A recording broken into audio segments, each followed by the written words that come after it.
Olá pessoal, tudo bem?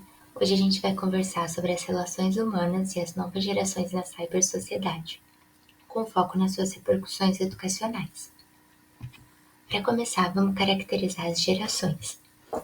A geração X é aquela que nasceu entre 1961 e 1981, e ela foi a primeira a ter contato com novas tecnologias digitais, mas era algo assim bem no começo, como a TV de tubo.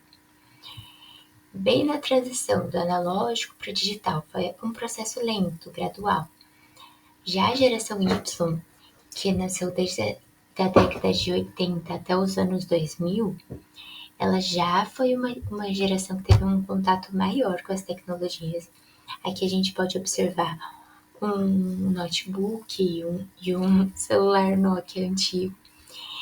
E a gente percebe que as tecnologias que essa geração teve contato é principalmente com funções objetivas. Por exemplo, o celular tinha a função de ligar, algo objetivo, de discar uma mensagem. Não tinha variedade de funções que o celular da geração Z, que é aquela que nasceu a partir dos anos 2000 até a década de 2010, teve contato. O celular atualmente é multitarefas, o que caracteriza também essa nova geração, uma geração multitarefas. São mais imediatistas, já nasceram na era da tecnologia digital. Já a geração Y, ela tem também ainda em transição, eles são imigrantes digitais.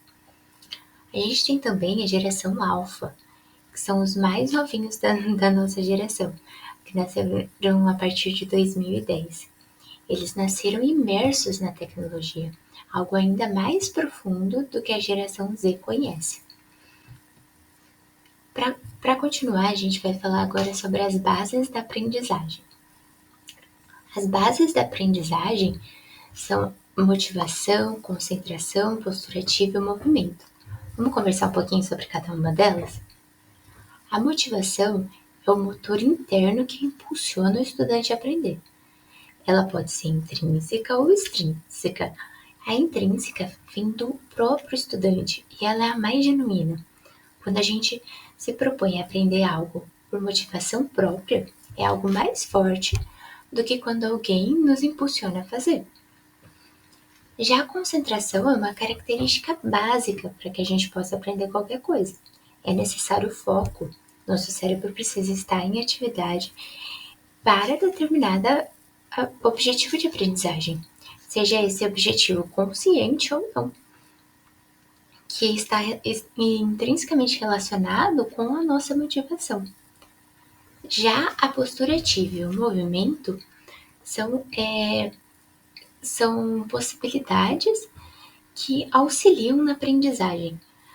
A postura ativa diz do engajamento do aluno em aprender algo. E o movimento facilita o aprendizado, porque o aluno está envolvido não só mentalmente, o corpo inteiro dele está em atividade para um determinado fim. Mas é importante a gente pensar que na era da informação o objetivo não deve ser memorizar os conteúdos, mas filtrar o que é relevante, porque as informações estão disponíveis, vão estar de fácil acesso aos alunos. O importante é que ele seja capaz de relacioná-las, de filtrá-las e analisá-las criticamente. Agora a gente vai conversar um pouquinho sobre o papel do professor, com base nos pensamentos do Castells, do Kensky e do Moran. São autores que discutiram sobre a cibersociedade. O Castells aponta o professor como mediador em rede. Ele traz o conceito da sociedade em rede. Todas as informações estão conectadas e o professor é um mediador que seleciona essas informações, faz o papel de auxiliador na filtragem, na seleção, na interpretação dos conteúdos. Para ele, é importantíssimo a gente verificar as fontes, a gente auxiliar o aluno nesse aspecto, porque as informações são muitas. É importante o professor fazer essa relação. Já o Kensky, ele aponta a tecnologia como ferramenta pedagógica. E aí eu trouxe a imagem de um canivete, para a gente pensar a tecnologia exatamente como um canivete. Ela tem muitos recursos e a gente precisa usar um por vez de acordo com a nossa necessidade. Eles estão todos disponíveis no nosso bolso. O nosso celular hoje traz muitas funções. E o aluno está desde pequeno, a geração alfa agora está imersa nessas possibilidades. A gente tem que ensiná-los, ajudá-los, como mediadores, como aponta o Castells, a utilizar dessa tecnologia como uma ferramenta pedagógica, com objetivos claros, específicos. Não tem como usar tudo de uma vez, é preciso selecionar a ferramenta mais adequada. Já o Moran, ele aponta a necessidade de um equilíbrio entre organização e provocação, como o papel do professor. Como assim? O professor deve organizar as informações de modo a provocar o seu aluno a querer conhecer mais. Mas essas informações precisam estar previamente organizadas, porque senão é confusão, as informações são muitas, é preciso do papel do Castells, que aponta como professor mediador, mas perceba que o papel do professor apontado pelos três autores se complementa. E aí eu trouxe potencialidades que eu vejo nas tecnologias para os professores. Aqui eu trouxe 2 aplicativos de leitura de livros em inglês. Eles podem ser importantes ferramentas na aprendizagem de idiomas e no estímulo à leitura. Apresenta uma linguagem aplicada, contextualizada, os livros trazem isso. É muito mais fácil aprender idiomas dessa forma contextualizada. E aqui, ó, são 2 aplicativos distintos, mas com a mesma proposta.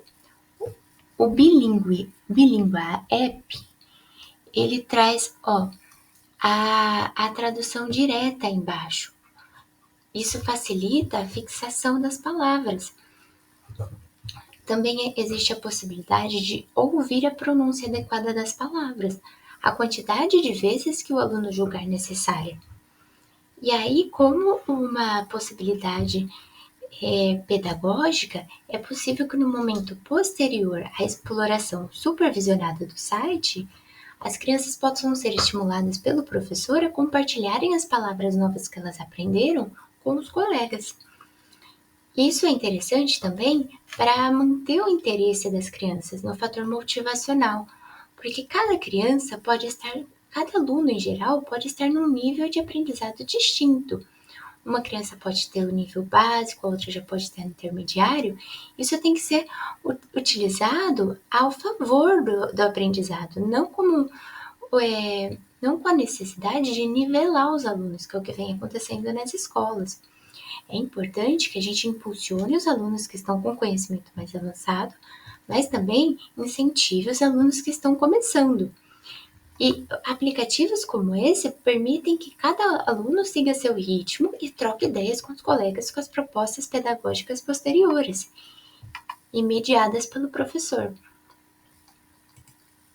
Aqui eu trouxe o PET. O PET é uma plataforma, um site, que traz diversos simuladores nas áreas do conhecimento da física, da matemática e estatística, química, terra, espaço e biologia. E aí aqui embaixo eu trouxe alguns desses simuladores, só para a gente ter uma noção de quais são as possibilidades que a gente encontra nesse site. O interessante de trazer o PET como uma ferramenta pedagógica é que demonstra aos alunos a aplicabilidade do conhecimento, permite a eles a experimentação, uma postura ativa, fundamentais à aprendizagem. A possibilidade de trocar as variáveis, de entender o conhecimento de forma mais profunda, não de forma memorizada, automática, mas com uma compreensão realmente profunda. Aqui no movimento de projétil, por exemplo, é possível trocar angulação, é possível trocar várias variáveis para um aprendizado realmente contextualizado e aplicável à vida dos alunos. Uma possibilidade pedagógica é o comparativo de testes reais com simuladores, que é o que eu trago aqui no PET, com testes reais, né? No caso, posso tentar trazer esses experimentos de modo simplificado, de modo concreto, e usar o site como uma verificação se o resultado obtido na realidade é compatível com a previsão do site, como uma possibilidade do aluno trabalhar de forma autodidata, com controle do próprio erro, analisando criticamente as informações. As pesquisas precisam ser orientadas pelo professor com objetivos claros e selecionados. É importante que a atividade tenha começo, meio e fim, para que os objetivos sejam plenamente atingidos.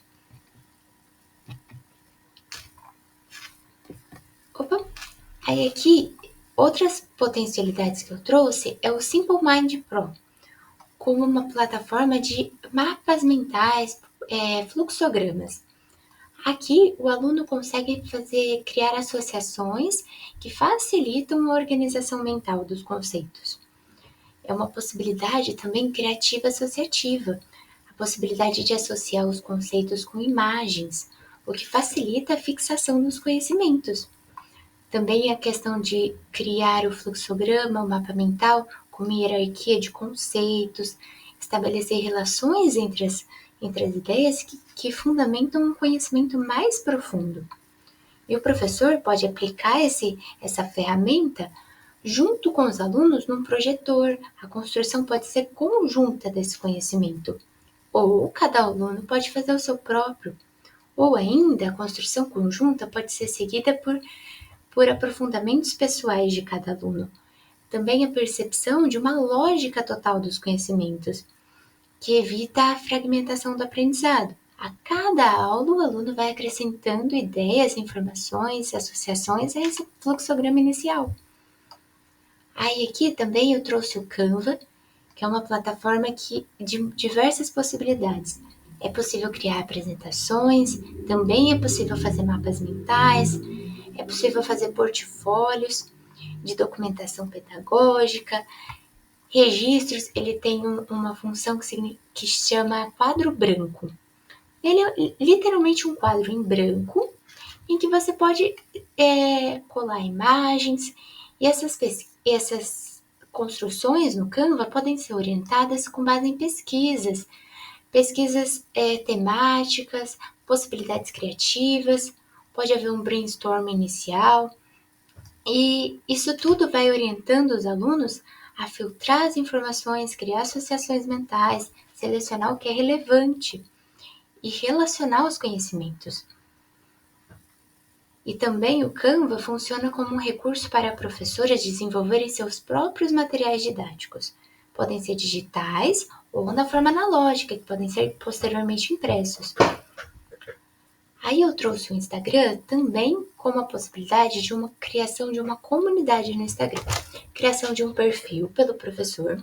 Para alunos mais velhos, é possível que cada aluno entre com o seu perfil e ajude na gestão dele para a criação dos conteúdos.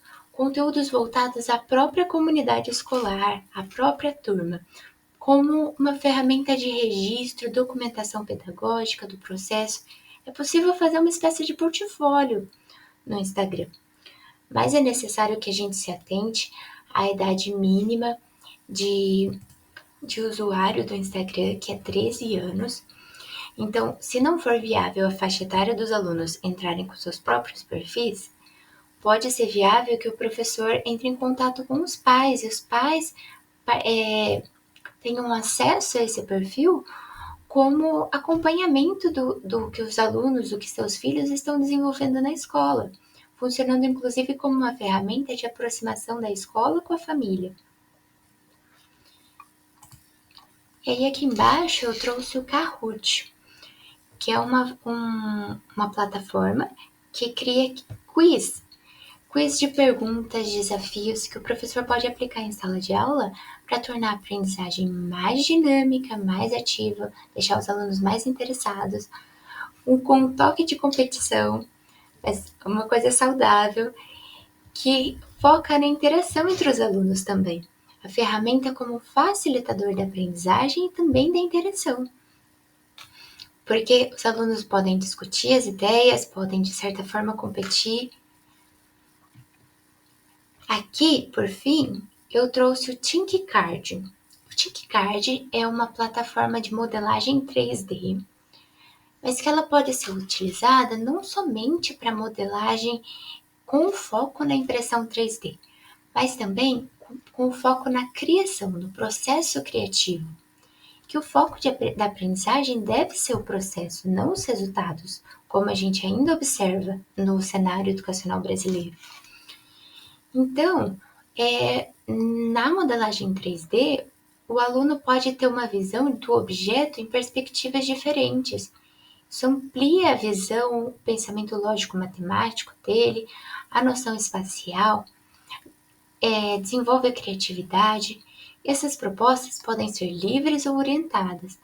Pode ter em vista a solução de um problema em específico, podem haver discussões da aplicabilidade dessa solução construída pelo aluno, e isso pode acontecer durante os processos e ao final deles. Também é uma forma de simulação de dimensões. Aí aqui tem uma aplicação, uma função específica do ThinkCard, que são os circuitos para aprendizagem de elétrica, isso para alunos mais velhos, né? E também, como mostra das potencialidades da tecnologia, eu aponto também os jogos.